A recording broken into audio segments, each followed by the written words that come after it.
नमस्कार, मी पूर्वी भावे. दुपारच्या बातम्यांमध्ये आपलं स्वागत. एक महत्त्वाची बातमी बघूयात. मुंबईच्या जम्बो कोविड केअर सेंटर घोटाळ्यामध्ये संजय राऊत यांचे निकटवर्तीय सुजित पाटकर यांना मोठा दिलासा मिळालाय. 2 वर्षांनंतर सुजित पाटकर यांना जामीन मंजूर झालाय. 1 लाखांच्या वैयक्तिक जात मुचलक्यावरती जामीन मंजूर झालेला आहे. 19 जुलै 2023 मध्ये सुजित पाटकर यांना ईडीने अटक केली होती. सत्र न्यायालयातील विशेष पीएमएलए कोर्टाने जामीन फेटाळल्यानंतर त्यांनी उच्च न्यायालयात धाव घेतली होती. तर एक महत्त्वाची बातमी येते आहे. संजय राऊत यांचे निकटवर्ती असलेल्या सुजित पाटकर यांना 2 वर्षांनंतर जामीन मंजूर झालेला आहे.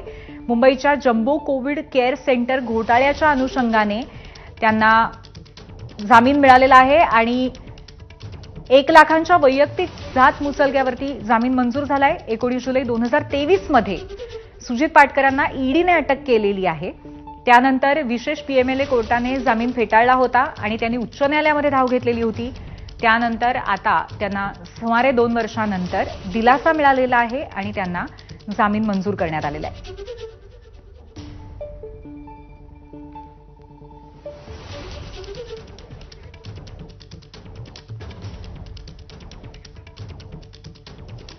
तर मुंबईमध्ये कोविड दरम्यान जम्बो कोविड सेंटर उभारण्यात आलेलं होतं आणि त्या अनुषंगाने घोटाळ्याचा ठपका संजय राऊत यांचे निकटवर्तीय सुजित पाटकर यांच्यावरती ठेवण्यात आलेला होता. त्यानंतर त्यांना ईडीने अटक केलेली होती. 2 वर्ष ते अटकेखाली होते.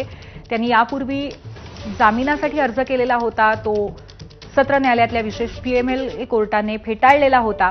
त्यानंतर त्यांनी उच्च न्यायालयामध्ये धाव घेतली आणि अखेर त्यांना दिलासा मिळालेला आहे आणि त्यांचा जामीन मंजूर झालाय.